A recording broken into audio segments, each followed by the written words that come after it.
皆さんこんにちは。パン作り研究家の直樹パンです。パン作りではほぼ全てのレシピに塩が使われていますが、レシピによって微妙に塩の量が違いますよね。でもその差はごくわずかで、そもそも元から使う量も少ないからわざわざ量を変える必要あると思ったことありませんか？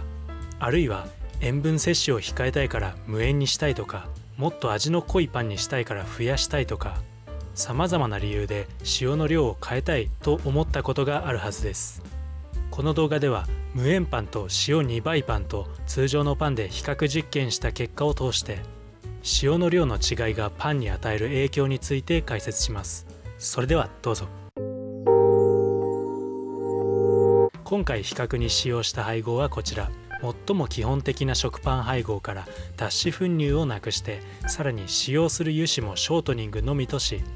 塩の量の差による違いが際立つようになっています。それではまず生地間の比較をしていきましょう。最初に基準とする食塩 2% 配合の生地から作っていきます。油脂以外の材料を混ぜ合わせたら5分ほどこねて、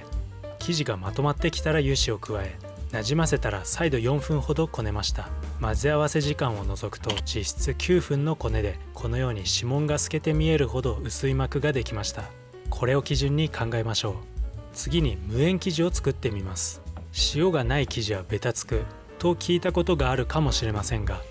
なんと驚くことに無塩生地の方がこねている最中はベタつきが少なく感じました。おまけに生地の発達も早く、油脂入れ前に3分半こねて、油脂入れ後に再度3分半こねただけで同等のこね上がりにたどり着きました。しかしどうやら無塩生地の方が膜質は弱いみたいで、伸びやすいけど破れやすい、そんな印象を受けました。最後に塩2倍生地を見てみましょう。塩は生地のベタつきを軽減するなんてよく聞きますよね。ですがやはりミキシングの最中ではとても強いベタつきを感じました。というか生地のまとまるのが明らかに遅い印象です。こね始めのべちょべちょ感が通常より長続きしたため、結局油脂入れ前6分と油脂入れ後6分半という通常配合よりも長いこね時間が必要となりました。こちらは確かに膜質は強い印象でしたが、強いがゆえに伸びにくく、結果しっかり伸びる前に破れてしまう、そんな生地感でした。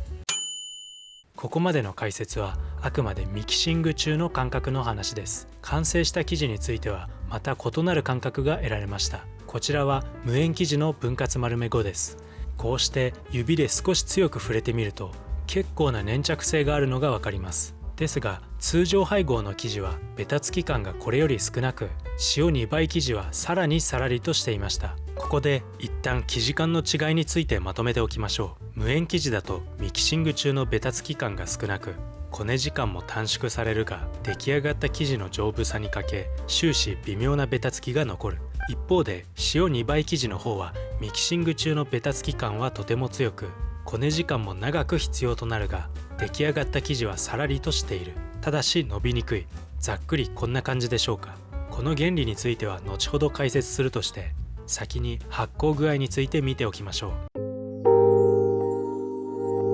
こちらが通常配合で一次発酵60分後の大きさです。そしてこちらが無塩生地の60分後。無塩生地の方が少し大きく膨らんでいるので発酵が早いことがわかります。では塩2倍生地はどうでしょう。ここから60分発酵させるとこの程度までしか膨らみませんでした。50分延長してようやく同じくらいの大きさにまで到達しました。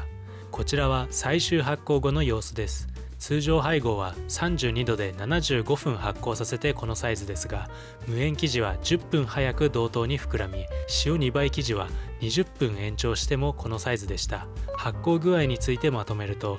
塩を減らすと発酵が早くなり、増やすと遅くなると言えますね。でも塩 2% と 0% でそこまで大きな差がないようにも見えますよね。ですがそれはあくまで見た目だけ。焼き上がりを見れば生地の中では大きな差が生じていることがわかります。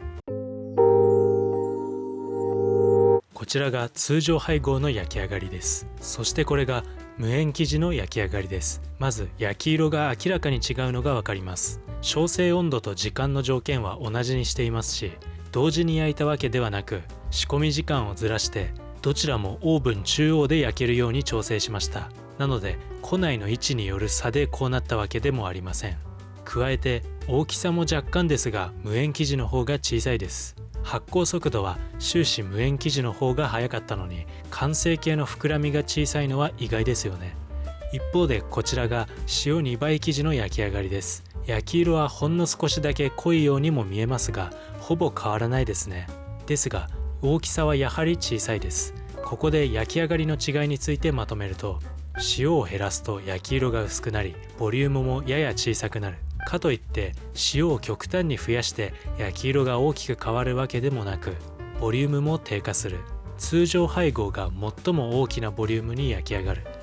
塩は最適量から減らしても増やしても様々なデメリットが浮かび上がることをお分かりいただけたかと思います。それでは最後にこれらの違いが現れるメカニズムについて見ていきましょう。ポイントはガス保持力と発酵抑制です。おそらく皆さんが最初に最も引っかかったであろう生地のベタつきについて、塩2倍生地のミキシング中のベタつき感と無塩生地の完成後のベタつき感、これらのベタつきは全く別の原理によるものです。まず塩を増やすとミキシング中のベタつきが長続きしてしまう現象、これはグルテン形成を阻害する作用によるものです。グルテンってそもそもどのように形成されるかご存知ですか？小麦粉に含まれる2種類のタンパク質、グルテニン、グリアジンに水を加えて練り合わせることでグルテンが形成されます。つまり水が必要なんです。しかし塩は水を吸って結合する作用があり、小麦粉よりも塩の方が早く水を吸収してしまいます。それによってグルテン形成に必要な水分が欠乏してしまい、結果的にグルテン形成の妨げになってしまうということ。だから塩2倍生地はなかなか生地がまとまらず、べちょべちょが長続きしてしまったのです。逆に無塩生地は塩によるグルテン形成阻害を受けないため、結果的に生地のまとまりがスムーズになり、べちょべちょ感もすぐに緩和されたということ。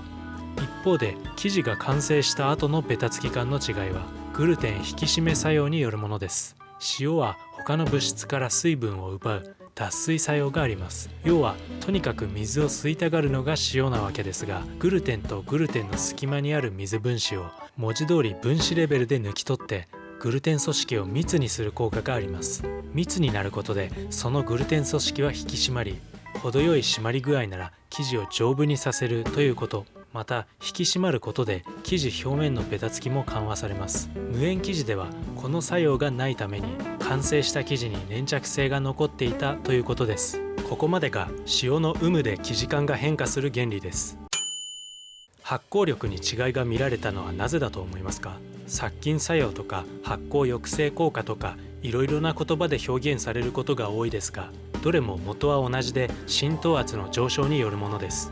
塩を入れることで生地内水分の浸透圧が上昇し、酵母菌のみならず雑菌なども全て細胞から水分がいくらか抜かれます。それによって活性が低下し、発酵力は低下し、雑菌の繁殖も抑えられるのです。ちなみに砂糖も生地内の浸透圧を高めるため、砂糖高配合の生地では同様に発酵力低下が見られます。砂糖も塩も同じ原理で発酵力を阻害するということですが、砂糖の場合はたったの 2% 違うだけでは大きな差は出ません。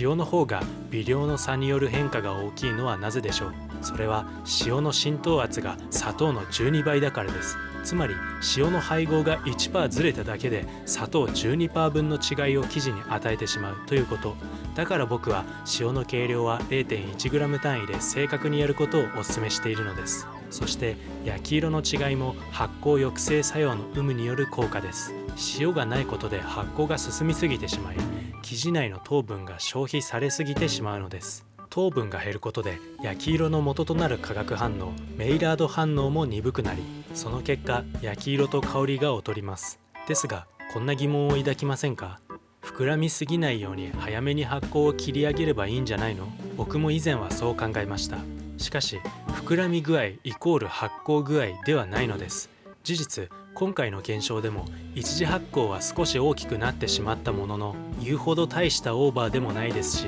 最終発酵は同じ膨らみ具合になるよう10分前には切り上げました。それなのに大きな差が現れたのです。実はここでもガス保持力が絡んできます。通常配合と無塩生地で同じ膨らみ具合まで発酵させた時、たとえ同じ大きさでも生地内部では無塩生地の方が発酵が進んでしまっているのです。無塩生地はガス保持力が低下しており、通常配合と比べて炭酸ガスの漏れが多いのです。見た目の膨らみ具合が発酵具合とイコールで結ばれないというこの関係性は、今回の塩の有無に限らず粉のグルテン量の違いであったり、豆乳を使うか否かであったり、ガス保持力に関係するさまざまなシチュエーションで見られます。同じ膨らみ具合を期待して待ってる間に過発酵になるなんてケースもあるので、しっかり理解しておきましょう。最後に一番肝心な味について。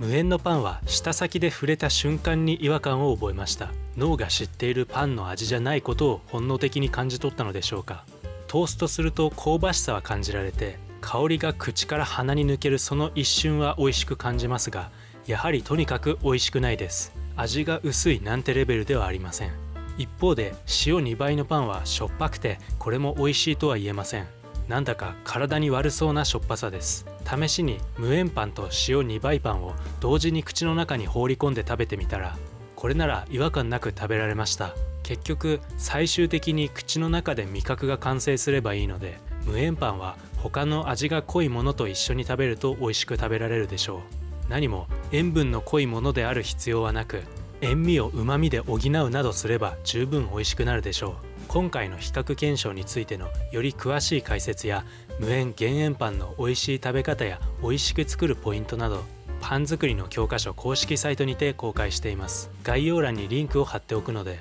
気になる方はぜひご覧ください。